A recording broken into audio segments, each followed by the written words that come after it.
Good morning, everyone. We're continuing here in KITZUR, HILCHOS, SHABBOS. We're in the laws of bishul, of cooking. Yesterday we mentioned that ein bishul achar bishul, there's no additional cooking that takes place on a davar lach, on something that is dry. However, today we have what's called a davar lach, something that is moist, something that is more liquidy over here. And he writes like this, davar lach, yesh bo bishul achar bishul. On this, there is what we would call bishul achar bishul, cooking after cooking. That means even if something was cooked already, however, as we will see, but it is something that is moist, if you now put it through the heating up process once again, that's called cooking. And you transgress on Shabbos. But that's only if it cooled off already. As long as the food is still warm, even if it's moist, we would say over there as well. There's no bishul, achar bishul, there's no cooking after cooking. Even though that's stam, regularly we say, when it comes to a davar lach, something that is moist, there is bishul, achar bishul. It's not the opinion of all the poskim, the halachic authorities. There are those who say there's no distinction and no difference between a davar lach, something that is moist, and something that is dry.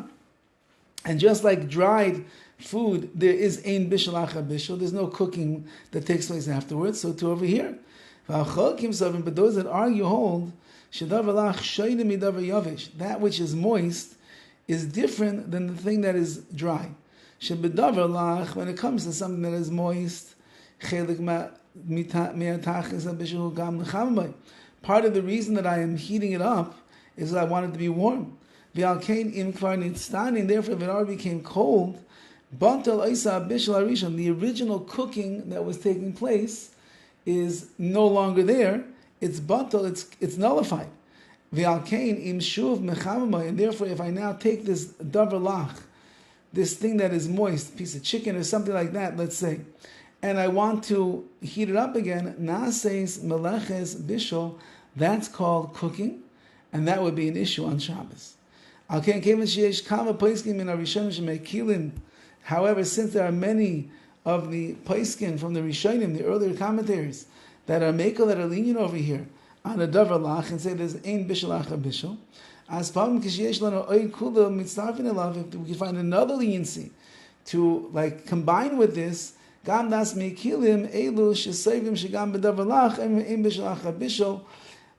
we can go like those opinions of the lenient ones, and then we can say, even in certain situations, by a davar lach, by something that is moist, ein bishul, achar bishul, there's no cooking after cooking. Therefore, there's a lot of, just keep in mind, there's a lot of details that we're going to have to learn, which is going to be coming up the next few days. Lefikach gam b'davar lach, when it comes to something that is moist, if it's not completely cooled off, some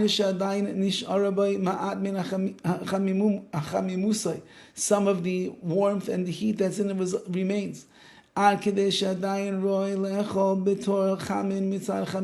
could eat it as something that's warm because it's already warm. So therefore, in that case, there is no bishul achar bishul because it's still warm. You take a look later. There's other halachas that we add in.